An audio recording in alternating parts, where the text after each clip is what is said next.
Um bom dia para você que está assistindo esse trabalho pela manhã, boa tarde para quem está vendo pela tarde e uma boa noite para quem está vendo de noite. Seguinte, o Grupo Tatu, ele traz aqui uma abordagem sobre os aspectos históricos no que diz respeito à responsabilidade civil do Estado. O grupo é formado por mim, Felipe Dias, Francisco Antônio, Guilherme Hemp, Matheus Brarne, Lucas Gabriel, Renata Kelly, Renata Tavares e Sara Lorena. A princípio que a gente traz um conceito, né, do que é essa responsabilidade civil do Estado, e aí no livro do Marcelo Alexandrino e Vicente Paulo, ele diz o seguinte, que no âmbito do direito público, temos que a responsabilidade civil da administração pública evidencia-se na obrigação que tem o Estado de indenizar os danos patrimoniais ou morais que seus agentes, atuando em seu nome, ou seja, na qualidade de agentes públicos, causem a esfera juridicamente tutelada dos particulares. Então, é necessário a gente buscar a origem, né, dessa responsabilidade civil do Estado, e a gente vai encontrar essa origem lá no direito romano, né? Só que, a princípio, ele é um direito, ele tem essa abordagem, uma origem da responsabilidade civil. E o direito romano, através da lei das 12 tábuas, mais conhecida como pena de talião, ela abordava, né, a respeito da responsabilidade civil. E o que é responsabilidade civil? Responsabilidade civil é aquela responsabilidade onde cada indivíduo tem a responsabilidade de se responsabilizar por aqueles atos que eles vierem a praticar que possam causar danos a outra pessoa, né? Tanto esse dano pode ser material, como pode ser um dano moral. E aí, o que acontece?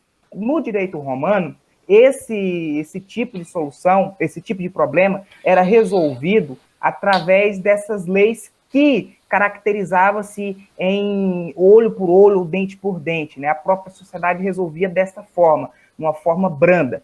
Mas, com o passar do tempo, as coisas vão mudando, vai surgindo novas teorias, vão surgindo novas leis que vêm fomentar, né, essa responsabilidade civil do Estado. O Matheus pode passar os slides para mim aí, e aí nós vamos ver que aqui no Brasil, antes da Constituição Federal que a gente tem, ou das constituições, né, não existia uma abordagem sobre a responsabilidade civil do Estado. Portanto, seguia-se essa teoria da irresponsabilidade do Estado. Teoria esta que não permitia ou não fazia com que o Estado tivesse uma responsabilidade com as pessoas que estavam sob o seu governo. Então, essa teoria era de que o soberano, ou o rei, ou o império que estava sob comando, não errava. Dessa forma, os súditos não eram responsabilizados por qualquer eventuais problemas que o Estado causasse a essas pessoas. Agora, vamos dar prosseguimento com o nosso amigo Matheus. Bem, dando continuidade ao que o meu amigo Felipe falou, irei falar sobre a responsabilidade do Estado, que ela é a teoria da responsabilidade do Estado, ela foi criada em 1824 com a Constituição do Império. E também ela apareceu na Constituição Republicana de 1891. Era uma teoria adotada pelos estados absolutistas e tinha como fundamento a soberania estatal. A ideia que prevalecia era que o Estado não possuía qualquer responsabilidade pelos atos praticados por seus agentes. Essa situação foi superada no século XIX. Já na teoria da responsabilidade com culpa, criada em 1916, a irresponsabilidade estatal foi substituída pela responsabilização em situações específicas, ou seja, no caso de atuação culposa do agente. Essa teoria também é chamada de teoria civilista de culpa, da culpa. Prosseguindo para a teoria da culpa administrativa, o Estado também responderia pelos atos que decorressem do exercício de atos de império, e não somente por atos de gestão. A doutrina passou a chamar essa situação como culpa anônima ou falta de serviço. A ausência do serviço implicaria no reconhecimento da existência de culpa. Passando agora para a teoria da responsabilidade objetiva, também chamada de teoria do risco, parte da ideia de que a atuação do Estado envolve um risco de dano que lhe é inerente. Ela foi reconhecida no Brasil na Constituição de 1946 e é adotada até os dias atuais. Fica também condicionada à conduta estatal. Nela, não se fala em culpa ou dolo. Nela, a responsabilização do Estado se dá em razão de um procedimento lícito ou ilícito capaz de produzir uma lesão a outrem.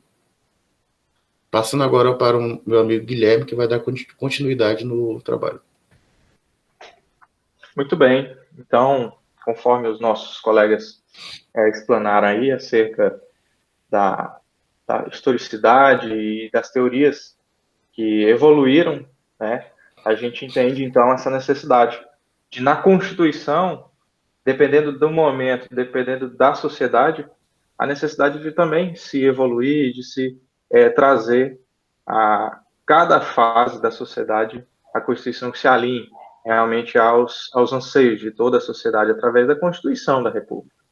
E a responsabilidade civil, ela já na primeira Constituição pós-imperialismo ali, né, na verdade, pós período colonial, a gente tem a Constituição de 1824, onde 2 anos após a independência da República, já se iniciou com previsões constitucionais a responsabilidade civil do Estado.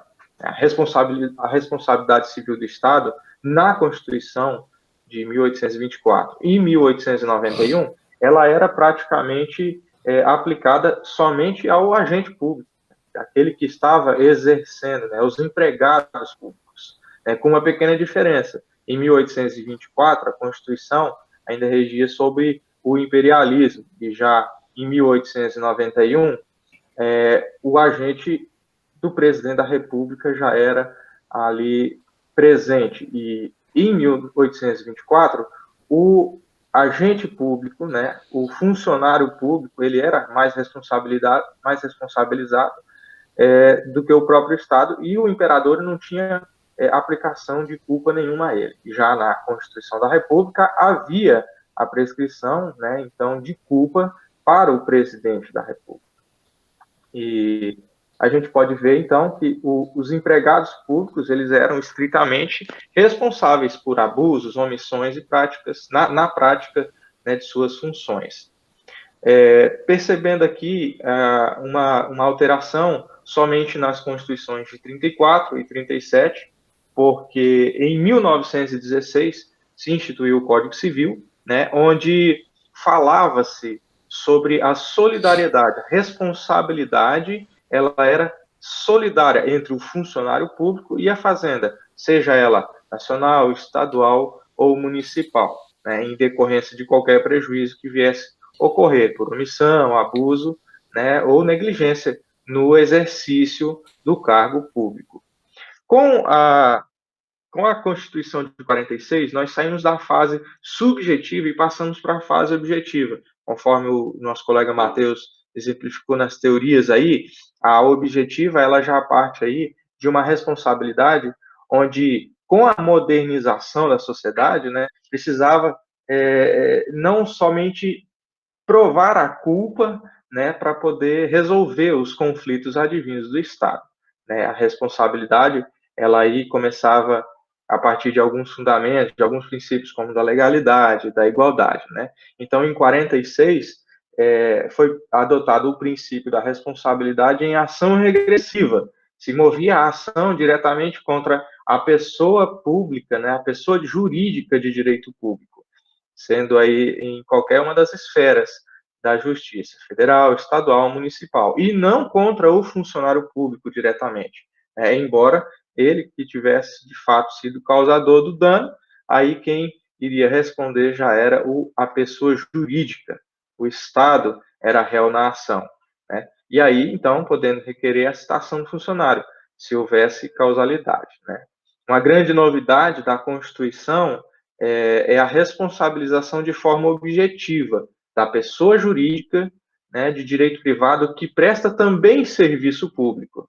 Então, as pessoas jurídicas de direito público e a de direito privado que presta serviço público, elas respondem pelos danos que os seus agentes causam ou venham a causar a terceiro, né, assegurando aí o direito de regresso contra o responsável no caso de dolo ou culpa.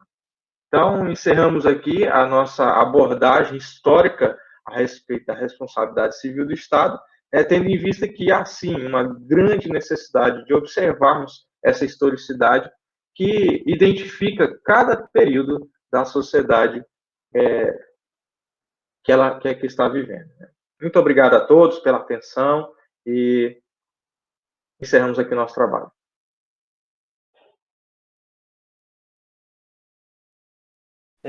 O tema do nosso grupo é Responsabilidade Civil do Estado. A gente vai usar aí como base a Constituição Federal e a Lei 8.112 de 1990. Os integrantes do nosso grupo são Karen Eduarda, Pedro Damaso, Graziele Sampaio, Ítalo Breno, João Vitor, Thaís, Rogério Matos e Germana Nunes. Bom, quando o agente público atua, consideramos que o Estado também atuou. Assim, ele responderá pela conduta do agente público para particulares, em decorrência da sua função administrativa, devendo o Estado reparar o dano, surgindo daí a responsabilidade civil. Desta forma, o Estado irá ressarcir particulares, sendo pela ação ou omissão do agente do... O tema responsabilidade civil do Estado ele é abordado na Constituição Federal em 1998, a partir do seu artigo 37, parágrafo 6º, que dispõe que as pessoas jurídicas de direito público e direito privado, prestadoras de serviços públicos, responderão pelos danos que seus agentes, nessa qualidade, causarem a terceiros, assegurando o direito de regressivo contra o responsável no caso de dolo ou culpa. Adotando a teoria da responsabilidade e objetivo do Estado, significa que o pagamento da indenização não precisa de comprovação de culpa ou de dolo objetivo, e que existem exceções ao dever de indenizar. Pode passar, Pedro. A gente deve compreender essa parte da Constituição. O melhor a gente compreender esse trecho é a gente dividir ele em 4 partes. A primeira parte é que as pessoas jurídicas responderão pelos danos que seus agentes, nessa qualidade, causarem a terceiros. O texto ele adota a teoria da imputação volitiva de Otto Gierke, segundo o qual somente podem ser atribuídos às pessoas jurídicas os comportamentos do agente público durante o exercício da função pública. Fora do exercício da função pública, o Estado não deverá responder. Segunda parte, as pessoas jurídicas de direito público responderão pelos danos que seus agentes causarem a terceiros. A União, Distrito Federal, territórios, municípios, autarquias, fundações e associações públicas são pessoas jurídicas de direito público e, por ostentarem natureza pública, respondem objetivamente pelos danos que seus agentes causarem a particulares. Assim, a responsabilidade civil, a responsabilidade objetiva decorre da personalidade jurídica, pela personalidade pública e será objetiva independente da atividade desempenhada, seja na prestação de serviço público, exercício de poder de polícia, intervenção no domínio econômico, atividade normativa ou qualquer outra manifestação da função administrativa. A terceira parte, as pessoas jurídicas de direito privado, prestadoras de serviço público, responderão pelos danos que seus agentes causarem a terceiros. Empresas públicas, sociedade de economia mista, concessionárias, permissionárias, são pessoas jurídicas de direito privado e, como tal, não estão inteiramente vinculadas à responsabilidade objetiva, como ocorre com as pessoas de direito público. Assim, as pessoas de direito privado respondem objetivamente enquanto prestarem serviços de natureza pública, como uma decorrência do regime jurídico próprio do serviço público e não pela qualidade da pessoa. É que a responsabilidade objetiva é garantia do usuário independentemente do que de quem realiza a prestação. Por isso, desempenhando outras atividades, como atividade econômica, por exemplo, empresas públicas, sociedade de economia mistas, são sujeitas somente à responsabilidade objetiva, né? A quarta e última, assegurando o direito de regresso contra o responsável nos casos de dolo ou culpa.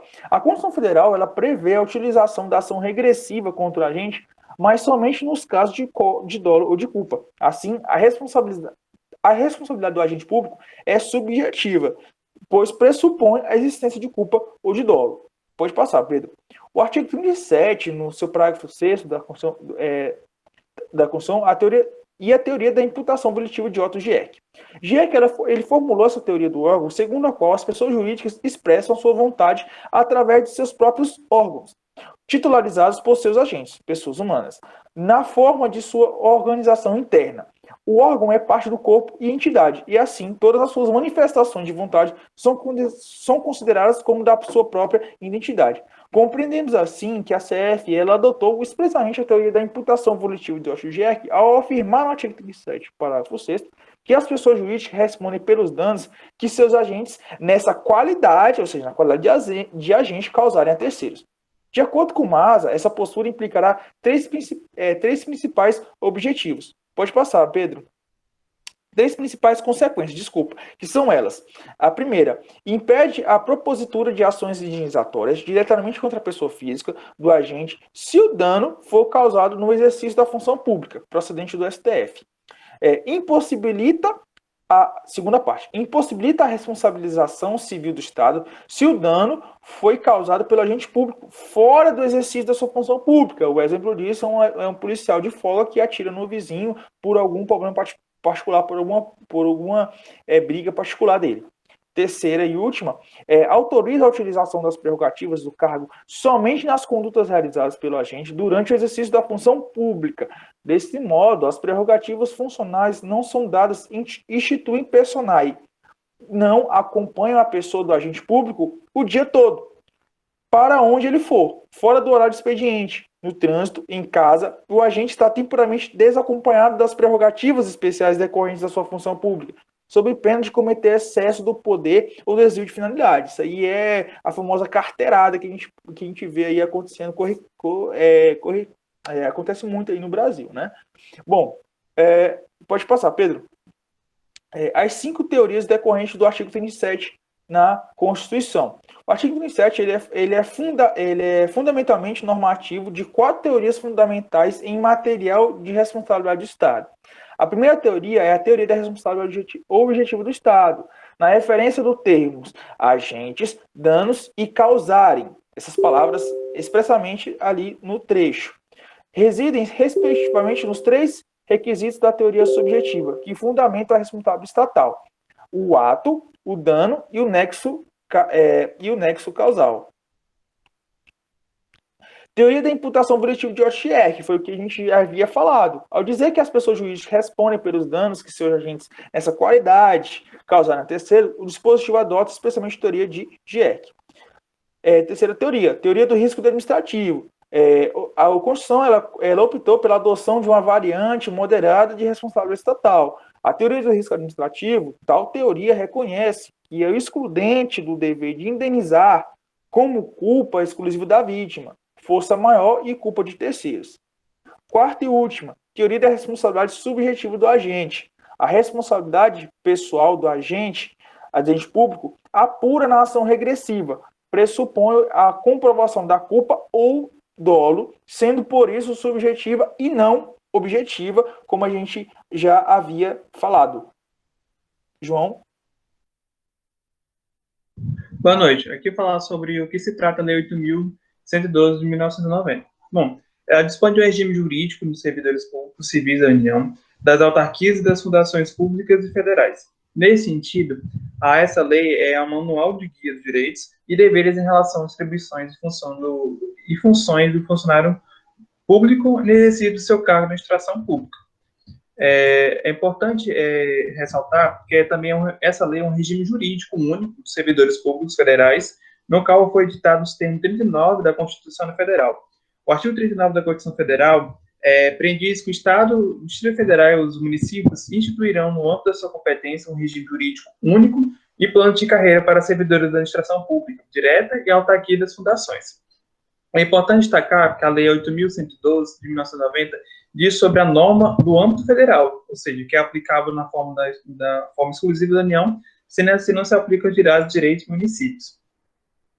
Diante disso, a disposição da Lei de 1990 abrange servidores públicos estatuários, sendo efetivos ou comissados, Ela é aplicada também a servidores da administração direta, autarquias e fundacional. Pode passar.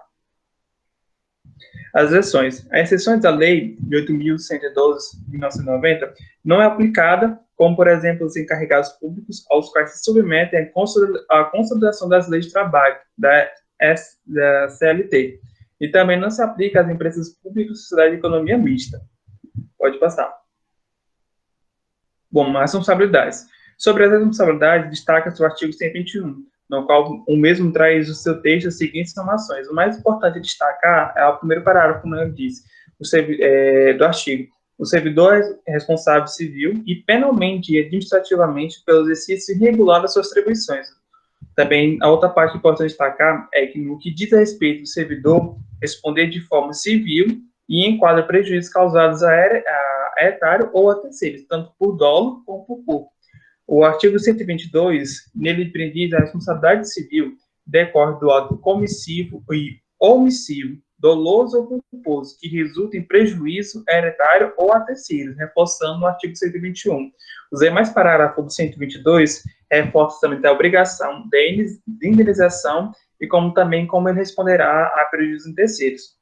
Visto que, como mais um agente público causa dano a terceiros, a ação da indenização deve ser movida contra o Estado, e o Estado pode reaver os valores gastos e, eventualmente, a indenização, através de uma ação de regresso contra o servidor público. No entanto, é importante destacar que somente se houver dano ou culpa do parte do servidor. A responsabilidade administrativa, no artigo 124, que continua com essa parte, tanto 125, prediz que a responsabilidade civil e administrativa resulta também no ato comissivo ou omissivo, praticado no desempenho da sua função. A responsabilidade administrativa tem como foco a aplicação das sanções enroladas no artigo 127, também da mesma lei, também com as execuções dessas sanções que se dá através de sindicâncias ou processos administrativos disciplinares. Cabe também ressalvar que essas ações civis e penais administrativas poderão ser comutativas, autônomas entre si, de acordo com a face do artigo 125. Também é por via de regra que as intenções civil e penal administrativas são independentes, ou seja, essa razão, essa característica, se torna facultativas de ser comutativas ou não, cumulativas ou não. Aqui termina nosso trabalho. Obrigado.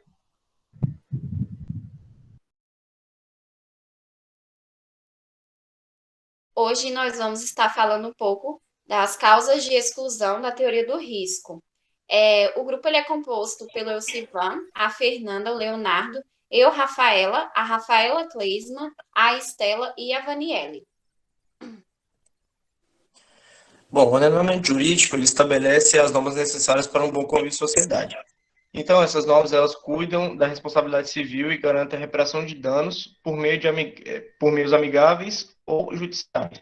Então, essa responsabilidade civil é toda ação ou omissão que gera violação de uma norma jurídica, legal ou contratual. Então, trazendo essa responsabilidade civil para a administração pública, temos a responsabilidade civil do Estado, que a Constituição Federal adotou a teoria do risco, prevendo a responsabilidade objetiva da administração. Então, pela teoria do risco, a atuação estatal que cause danos a um particular faz com que a administração pública necessite indenizar este particular, independentemente do dano causado, se for por falta de serviço ou por culpa de um determinado agente público que faz a sua função. E essa responsabilidade objetiva do Estado, ela pode se fundamentar em duas teorias, que é a teoria do risco integral e a teoria do risco administrativo, que é o que as meninas vão explicar mais à frente. Bom, quanto à teoria do risco integral, é bom salientar alguns pontos, como os que estão em destaque no slide. Não existe excludente, né? Havendo dano ou prejuízo, não há excludente de responsabilidade. O Estado, ele responde de qualquer forma e só existe excepcionalmente no Brasil. Bom, a teoria do risco integral, ela se difere da teoria do risco administrativo especificamente pelo fato de que, a essa teoria, não há que se falar em excludente da responsabilidade. O nexo causal dela é aglutinante, né, diferenciado, diverge do nexo causal da teoria do risco administrativo e é usado principalmente em casos de danos por atividades nucleares e danos ambientais. Ou seja, se o Estado ele desenvolve uma atividade que causa dano ao meio ambiente, pouco importa se houve caso fortuito ou força maior, o Estado ele responde objetivamente por esse risco integral, né? Mas é bom salientar, né, ressaltar que essa é uma exceção. A regra é a teoria do risco administrativo. A teoria do risco integral, aqui no nosso ordenamento jurídico, ela só é utilizável em casos excepcionais, né, nos quais o perigo oferecido pela manutenção de alguma atividade é perigosa de tal forma que, independentemente de qualquer outro fator, havendo dano, ele se torna imputável à entidade pública, né, responsável pelo fomento ou pela realização dessa mesma atividade. Como já foi mencionado, né, só existe excepcionalmente no Brasil, está previsto, né, na Constituição Federal, né, relativos a material bélico, substâncias nucleares e danos ambientais. Agora a Rafa vai falar sobre a teoria do risco administrativo. Bom, a teoria do risco administrativo, ela vai estar disposta lá no artigo 36, parágrafo 6º da nossa Constituição Federal, e ela vai dizer que toda pessoa jurídica de direito público ou de direito privado que presta serviço público através de seus agentes, se essas pessoas causarem algum tipo de dano, seja moral, patrimonial, enfim, não importa, ela vai ser responsabilizada pelo ocorrido. Essa é a chamada responsabilidade objetiva. Então, o primeiro ponto é esse: um dano causado por um agente público a um terceiro, seja por ação ou omissão, isso não importa, porque aqui eu não preciso comprovar dolo ou culpa. Se eu sofri um dano, eu preciso tão somente comprovar o nexo causal. E o que é esse nexo causal? É mostrar que o meu dano ele está intimamente ligado à ação gerada por aquele agente público. Então, para que eu possa conquistar esse direito de responsabilizar o Estado objetivamente pelo acontecido, eu tenho que comprovar esse nexo causal. E o agente público ele tem que estar na qualidade de agente público. O único caso em que o Estado ele não vai responder pelo dano é em caso fortuito, em caso de força maior e culpa exclusiva da vítima. O que seria esse caso fortuito ou caso de força maior? Eles são fatos ou eventos imprevisíveis ou de difícil previsão que não podem ser evitados, mas que provocam consequências ou efeito para outras pessoas. Porém, eles não geram a responsabilidade nem o direito de indenização. Aí no próximo slide nós vamos conseguir deixar mais claro qual a diferença entre o risco administrativo e o risco integral. No risco administrativo não há responsabilidade civil genérica e indiscriminada. E se houver participação total ou parcial do lesionado para o dano, o Estado ele não vai ser responsável no primeiro caso. E no segundo ele vai ter atenuação no que concerne a sua obrigação de indenizar. Por conseguinte, a responsabilidade civil decorrente do risco administrativo ela vai encontrar limites. No risco integral, a responsabilidade ela sequer depende de nexo causal e ocorre mesmo até quando a culpa é da vítima, ou seja, mesmo a vítima tendo culpa, o Estado ele tem esse dever, ele tem essa obrigação de indenizar a vítima. Então, essas são as principais diferenças entre o risco administrativo e o risco integral.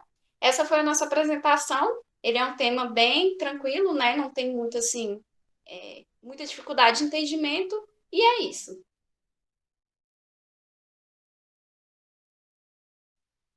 Hoje nós vamos falar sobre a responsabilidade civil do Estado por ato ilícito, a disciplina Direito Administrativo, com os acadêmicos Laura, Lindsay, Maíce, Marcelo, Simone, Micaela e John, nosso professor orientador Fabiano Cerejo.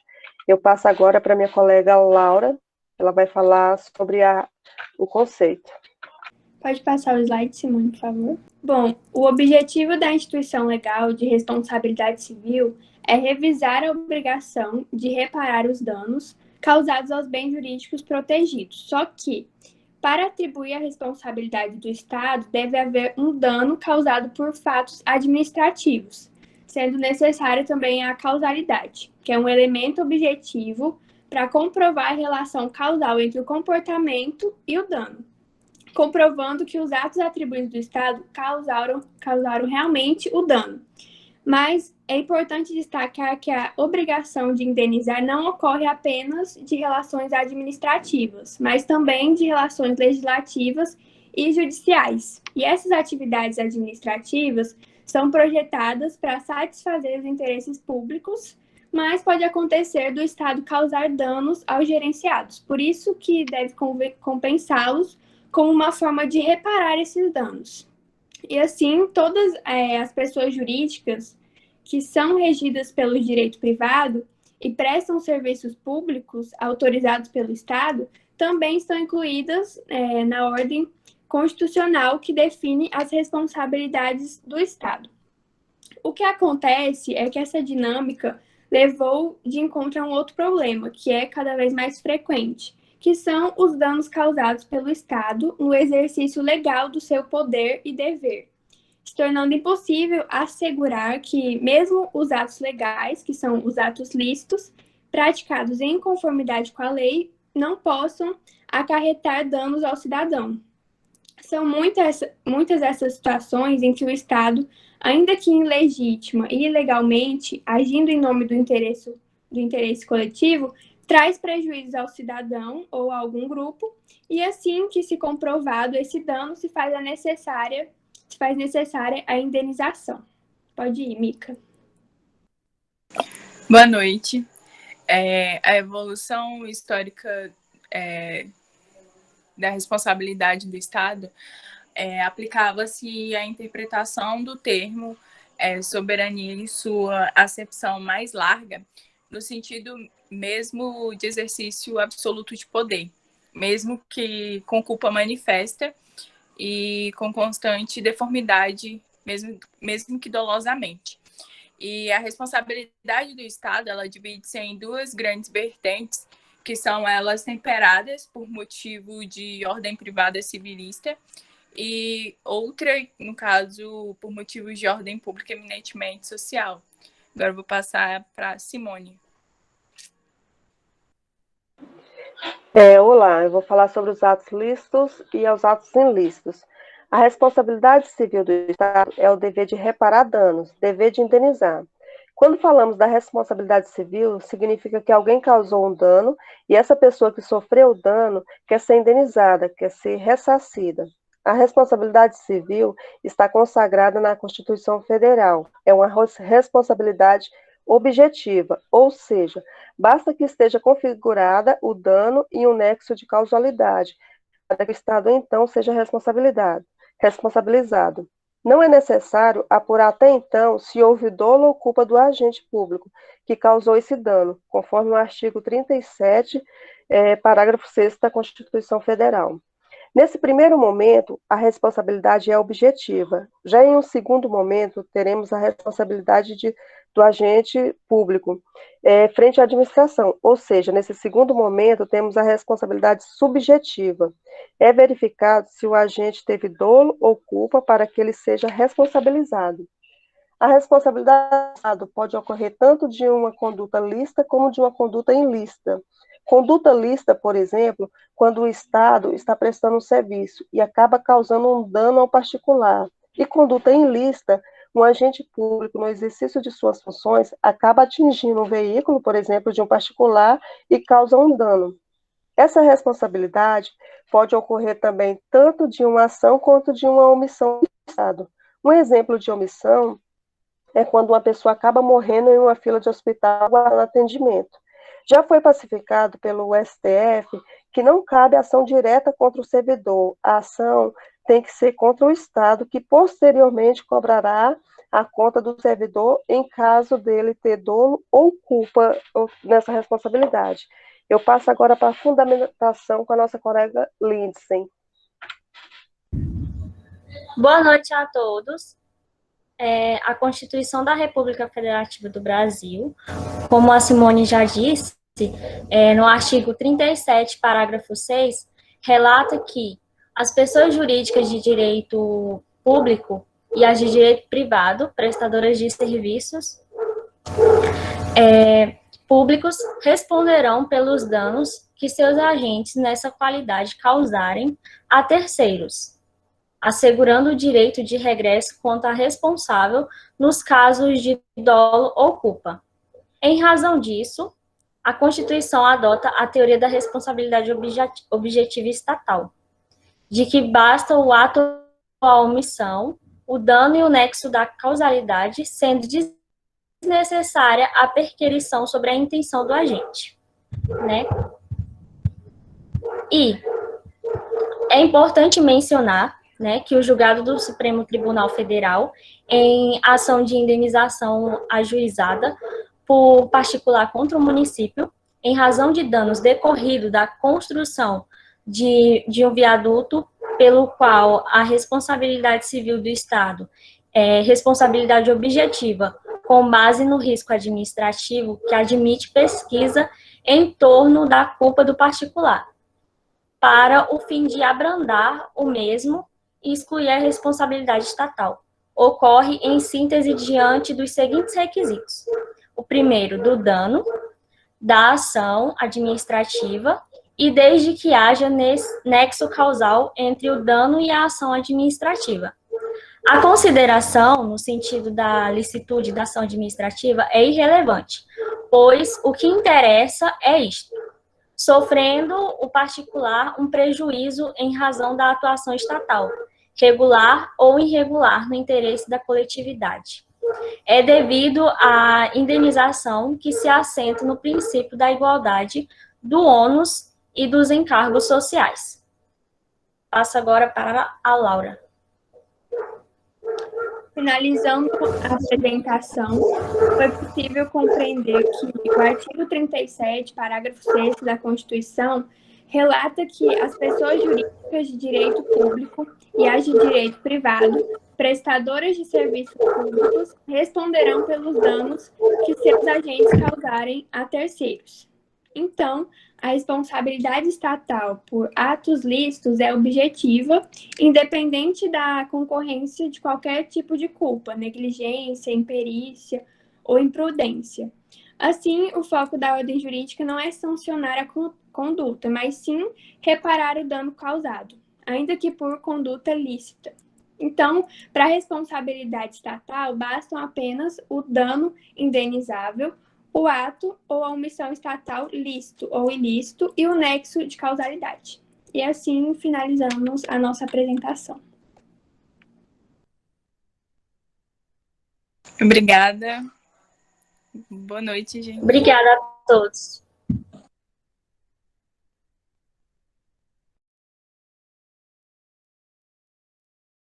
Boa noite, pessoal. Vamos dar início à nossa apresentação. Nosso grupo, composto pelo Aécio, eu, Bruna, Davi, Ítalo Ricardo, João Vitor, Carla Souza, Vanessa Ferreira e Vanessa Guimarães. Alguém está com o áudio ligado. Nosso tema é responsabilidade por danos, por omissão e relação de custódia. Para dar início, eu vou começar com o tópico 1. Pode passar o slide. Responsabilidade do Estado, né, por danos decorrentes de sua omissão. Quando o Estado ele descumpre o dever legal de impedir o evento lesivo, fala-se, então, em condutas estatais omissivas. Trata-se, então, de um comportamento ilícito estatal, a quem dos padrões esperados, seja por inobservância do princípio da legalidade, é manifestado por sua omissão, configurando um poder de agir não realizado por culpa, que é a imprudência, negligência, imperícia ou dolo, né? Não há na carta política uma regra expressa acerca da responsabilidade civil relacionada a eventuais danos ocasionados, né, por essas omissões do poder público. E a doutrina e a jurisprudência, elas divergem, então, sobre a natureza da responsabilidade civil, nos casos de omissão estatal. Apesar da revogação do artigo 15 do Código Civil de 1916, que fundamentava a responsabilidade sujeita do Estado, ela foi revogada pelo artigo 43, né, do atual Código Civil, que reafirma a responsabilidade objetiva que é prevista no artigo 37, parágrafo 6º, da CRFB, Todavia, então, quando a conduta estatal ela for omissiva, vai ser preciso distinguir se essa omissão constitui ou não um fato gerador de responsabilidade civil do Estado. Nem toda conduta omissiva ela retrata um desleixo do Estado em cumprir um dever legal. Se assim for, ela não vai se configurar, né, a responsabilidade estatal. Somente quando o Estado ele se omitir diante do dever legal de impedir a ocorrência do dano, né, que será responsável civilmente e obrigado a reparar esses prejuízos. Falando um pouco sobre a tese de reserva do possível, né? A tese da reserva do possível. Ela tornou-se comum a utilização pela Fazenda Pública da chamada tese da reserva do possível, como excludente da responsabilidade estatal na implementação dos direitos sociais e políticas públicas. Ela surgiu no direito alemão, essa referida tese ela justifica a omissão estatal usando pretextos como a contenção de gastos ou a limitação orçamentária. A jurisprudência do FTS, ela admite a utilização excepcional da reserva do possível, né, desde que haja um justo motivo objetivamente comprovável, cabendo aí ao Estado demonstrar que não teve como concretizar a pretensão solicitada. Aí, pode passar o próximo slide. Tá, aí vocês vão ver uma forma, né, como fica esquematizado, exemplificando a letra A aí como conduta omissa. Ela diz: se o poder público licencia edificações de certa altura no serviço de combate a incêndios e resgates dos sinistrados, precisa ter mecanismos para enfrentar esse sinistro, né? Se permite, então, aí a construção até o 20º andar. Ele precisa ter a escada ou a mangueira de incêndio apta a chegar até o 20º andar. Se não tiver, devendo ter, é porque o Estado ele agiu deficientemente e abaixo dos padrões legais, né, devendo ser responsabilizado. A letra B aí, que fala sobre a fault de service, né? Fault de service. Acho que é isso mesmo, não sei como pronuncia.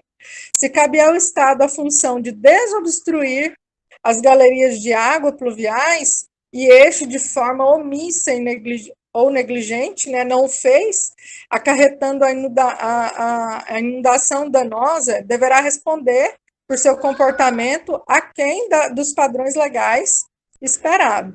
A letra C aí, ela se em razão da má conservação dos fios da rede telefônica e de forte temporal, né, for vitimizada uma criança que entrou em contato com os fios elétricos. Nos dois últimos exemplos acima, o Estado, então, tem seu comportamento culposo, facilitou a ocorrência desses danos, né, então ele deverá indenizar. A letra D fala a respeito que existe uma relação de causa e efeito que denominamos de nexos de causalidade. Essa relação ela se dá quando a gente analisa uma conduta praticada pelo agente e o dano que a vítima suportou. O ordenamento jurídico ele adota a teoria da causalidade, que exige a necessidade direta e imediata entre a causa e o efeito, ou seja, entre o fato e o dano gerado, né? Algumas dessas situações, elas retiram o nexo causal, como, por exemplo, quando a culpa é exclusiva da vítima, a culpa de terceiro, o caso fortuito ou a força maior, a cláusula de não indenizar os excludentes da licitude, o estado de necessidade e a legítima defesa. Aí eu passo agora para o nosso colega Davi, que vai falar um pouco sobre as relações de custódia.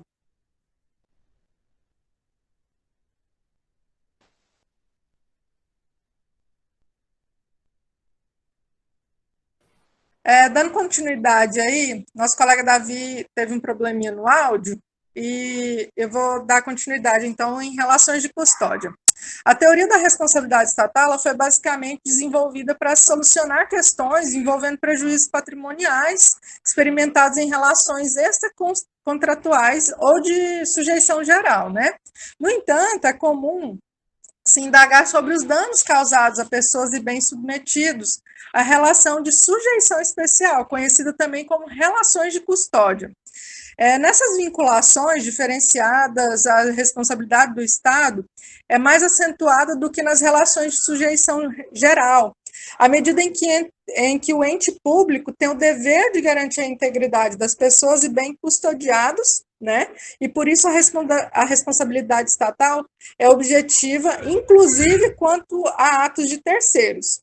Os exemplos mais comuns são o preso morto na cadeia por outro detento, a criança vítima de briga dentro de escola pública, bens privados danificados em galpão da Receita Federal. E em todas essas hipóteses, o Estado ele tem o dever de indenizar a vítima do dano, mesmo que a conduta lesiva não tenha sido praticada por agente público. Falando um pouco sobre a condição do preso, né?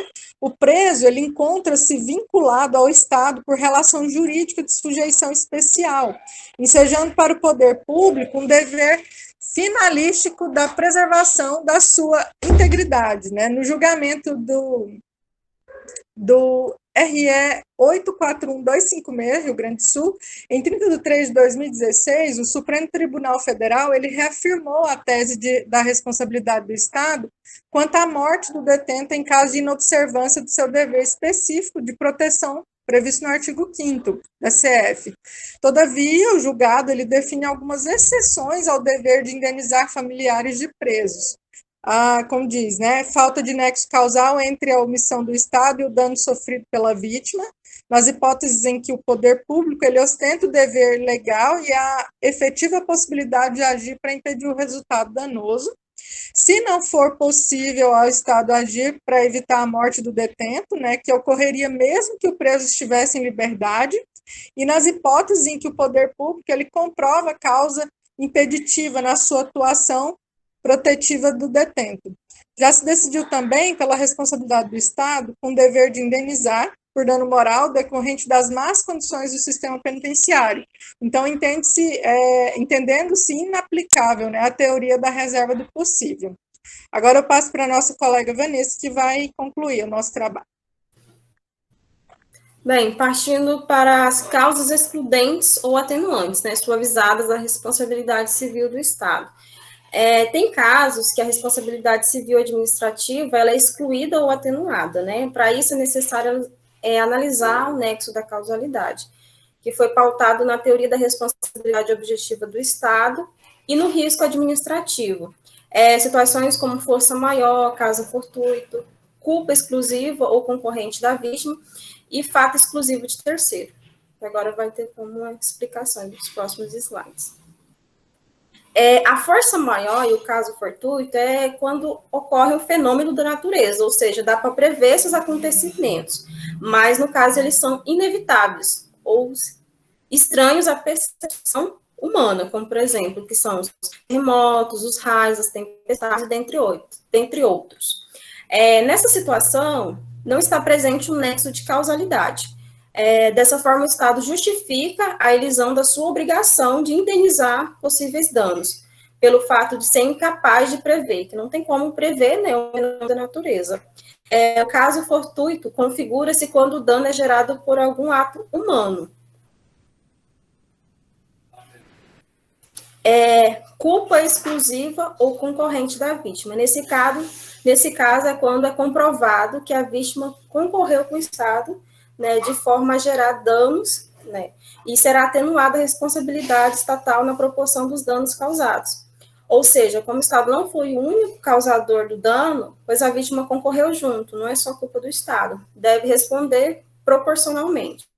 Outra situação, quando a culpa é exclusiva da vítima ou de terceiro. Esse fato quebra o nexo da causalidade e exclui a responsabilidade estatal, pois o Estado não pode ser responsabilizado por um fato que não deu causa.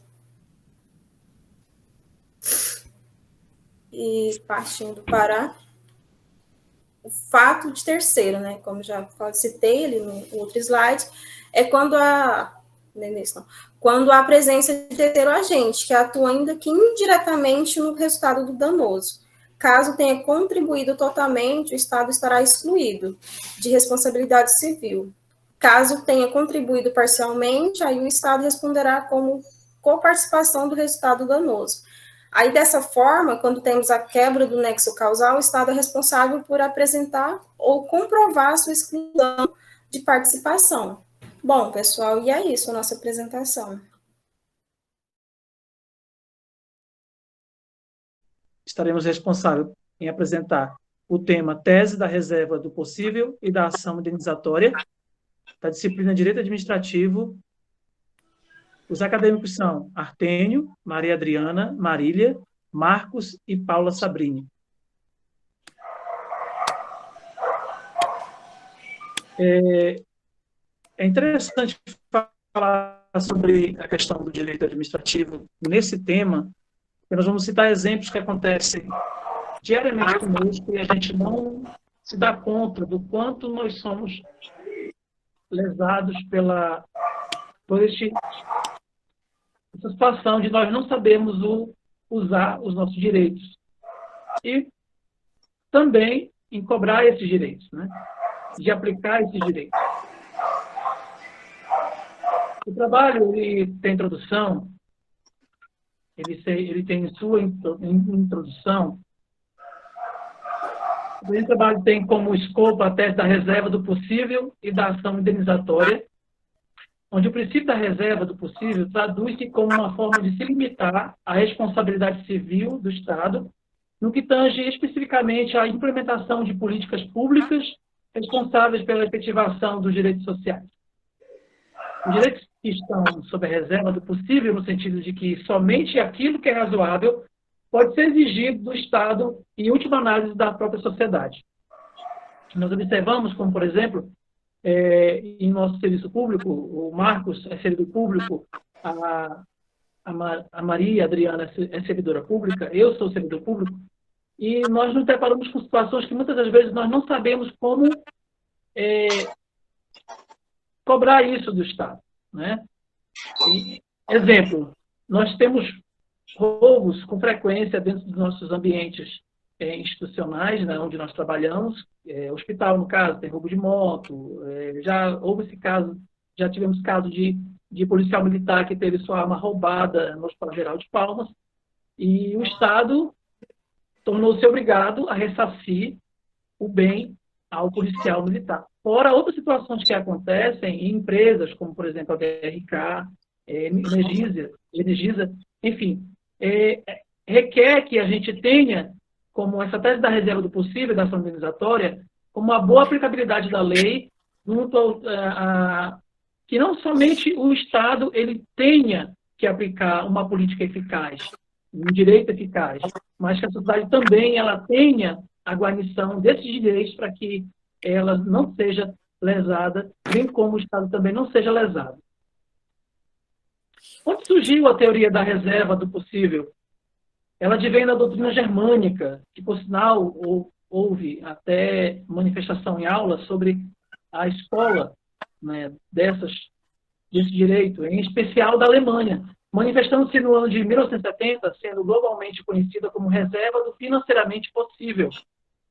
Para Mariana Figueiredo, ao analisar a origem e seus aspectos históricos, citando Canutilho, refere que a questão teórica da reserva do possível tem, ao que se sabe, origem na Alemanha, especialmente a partir dos anos 70. Como nós vamos aplicar isso? Como isso vai ser visto, vislumbrado no que nós estamos falando aqui agora? No Brasil, a sua aplicabilidade ocorre estritamente no âmbito do financeiramente possível, sendo inclusive tratado como reserva do financeiramente possível. É como se delimitasse um gasto para esses fins, porque em algum momento vai acontecer do Estado ele não ter êxito na aplicação dessa lei, dessa teoria. Dá-se em duas dimensões. Reserva do possível, fática, diz respeito à possibilidade financeira. Reserva do possível, jurídica, se refere à legalidade orçamentária, bem como à competência dos entes para a efetivação do direito. Não se pode negar a validade da máxima de que existem, de um lado, necessidades e desejos ilimitados e, de outro, recursos financeiros escassos. Então, requer que se arque com responsabilidade diante dessa questão da aplicabilidade desse teor. É interessante isso que o Artênio falou, professor, porque, na verdade, a reserva do possível, como o Artênio bem colocou, é uma forma do Estado de justificar que não pode atender uma demanda da sociedade, uma demanda pública, uma demanda da população. Vamos dizer, a questão da saúde, que está no auge, né? Hoje, as pessoas estão requerendo muito o quê? Um leito de hospital. Um leito de hospital ou uma UTI. O que o Estado tem feito muito? Invocado essa questão da reserva do possível para quê? Para dizer que ele não tem condição de atender a população no seu contexto todo. Não toda a população com leito de hospital e com UTI para todo mundo. Aí entra, professor, dentro da reserva do possível, a questão da judicialização, não só da saúde, mas judicialização dos direitos sociais, dos direitos constitucionais, porque as pessoas têm exigido muito do Estado, têm entrado muito com ações requerendo coisas que nos garante, enquanto cidadãos, enquanto pessoas, garantias constitucionais, desde dos direitos lá do ser humano, que é o quê? Saneamento básico, educação, saúde, habitação. Os fundamentais, né, Adriana? Justamente. O Estado, como não pode atender todo mundo ou todas as demandas, ele bota a reserva do possível. Porque o possível... E ele associa esse possível ao quê? Esse possível, ele associa uma questão financeira. Que o Estado, ele não tem como arcar, ou melhor, promover todo o bem social, toda a saúde pública, toda a educação, para todas as pessoas indistintamente. Tem muitos julgados e tem muitos teses que defendem o quê? Que o Estado, nessa consideração da reserva do possível, vai olhar o quê? Vai olhar o quê? O que é essencial. O que é essencial? É essencial o quê? O que para mim, Adriana, enquanto cidadã, enquanto moradora de João Lisboa, no Maranhão, preciso? Saúde, um leito de UTI, uma vaga de escola para minha filha, uma faculdade de medicina para minha filha adolescente. Então, assim, o Estado, ele vai... A reserva do possível é como assim, ele vai priorizar aquilo que é essencial. Só que a gente, num contexto, professor, a gente vai ver o quê? Que hoje as questões sociais, trabalho, moradia, educação, saneamento básico, salário, até lazer também está como um direito social. Saúde, educação, eles são coisas mínimas que nos fazem, que são garantias mínimas de vivência, de sobrevivência do cidadão. Então, o Estado, nessa escusa, que eu vamos dizer escusa, usa o reserva do possível, que eu considero como um subterfúgio, professor, para se esquivar meio que da responsabilidade. Ele tem usado muito isso. Por isso que tem acontecido muito o fenômeno, o processo de judicialização. Antes, há 5 anos atrás, essa judicialização era principalmente da saúde. Eram as pessoas requerendo hospitais públicos, eram as pessoas requerendo mais médicos para atender, eram as pessoas requerendo leito de hospital, UTI, principalmente agora que estamos num caos aí da saúde. Mas agora, de 5 anos para cá, as pessoas têm requerido o quê? Saneamento básico, que é uma coisa, uma condição do ser humano de ter. Saneamento básico, uma educação de qualidade para os nossos filhos ou para a gente mesmo. Então, assim, o Estado, ele tem se escusado, na minha opinião, com a reserva do possível de que o quê? Eu não posso financeiramente arcar com um hospital de qualidade. Então, eu vou fazer o quê? Eu vou colocar um leito de hospital num hospital público para fulano. Mas aí, como tem até esse assunto é muito interessante, que envolve muitas coisas. Pelo princípio da isonomia, o Estado ele tem que promover a todos indistintamente. Nossas garantias também lá, eles não falam as garantias únicas, ou melhor, até garantias individuais, mas o Estado, enquanto promovedor do bem-estar social, ele tem que o quê? E pelo princípio da isonomia, promover indistintamente as garantias constitucionais, o direito social de trabalho, de moradia, de educação, de saúde e tantos outros de cidadão, de ser humano. Então, assim, essa reserva do possível, na minha opinião e dos colegas que a gente conversou, é mais uma questão do Estado se esquivar de uma responsabilidade dele. Eu vou até depois, a gente até colocou no trabalho, eu grifei lá, sobre algumas teses também que alguns estudiosos, alguns doutrinadores têm considerado, têm ido em consonância com isso que eu e os colegas têm falado. Pode continuar, Tênia. A Adriana se manifestou muito bem nessa questão, né, de propor o entendimento, né, mais adequado em relação a esse tema. Então, a omissão do não agir leva-se a um dano ao dever de agir e mais uma possibilidade de agir, que é essa reserva do possível que a Adriana colocou muito bem. Então, resumidamente, a possibilidade de agir de respeito a uma conduta que seja razoavelmente exigível da administração e que seja, então, possível o princípio da reserva do possível. Possibilidade de agir só pode ser examinada diante de cada caso concreto, como a Adriana colocou perfeitamente. A omissão deve ser antijurídica, ou seja, requer que o Estado ou suas entidades cumpram uma obrigação legal expressa ou implícita. É interessante, na quantidade da leitura do slide, que a tese contrária ao acionamento direto do agente público interpreta que os atos praticados na condição de agente sejam apenas a responsabilidade objetiva da administração por figurar o agente como preposto do Estado. Nós, como servidores públicos, nós somos responsáveis pelas nossas condutas, nossas ações, nós temos o código de ética, nós temos as autarquias que regem a defesa da nossa profissão.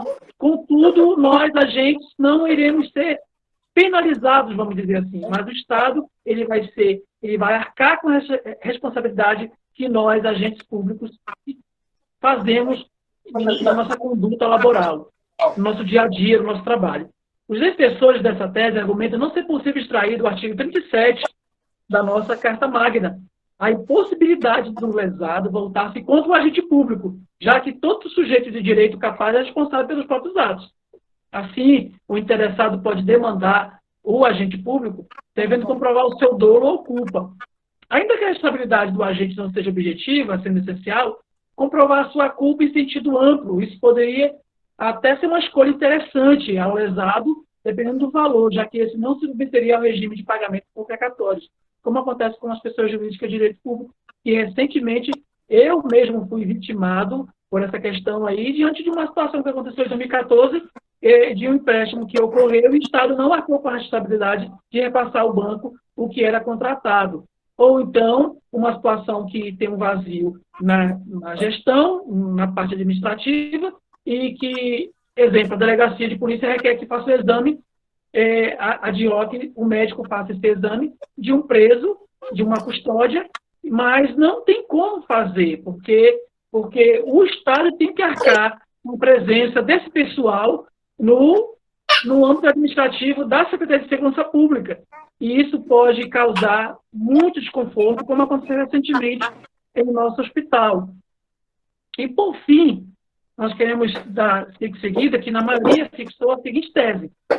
A teor do disposto no artigo 37 da Constituição Federal, a ação por danos causados por agente público deve ser ajuizada contra o Estado ou a pessoa jurídica de direito, privado prestadora de serviço público, sendo parte legítima para a ação o autor do ato, assegurado o direito de regresso contra o responsável no caso de dolo ou culpa. E, por fim, eu vou deixar o meu amigo Marcos fazer essa conclusão.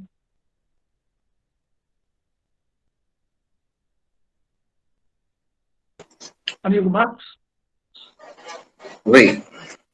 Boa noite. Dando continuidade, nós chegamos à seguinte conclusão, que o princípio da reserva do possível, ele busca limitar, sim, a responsabilidade estatal.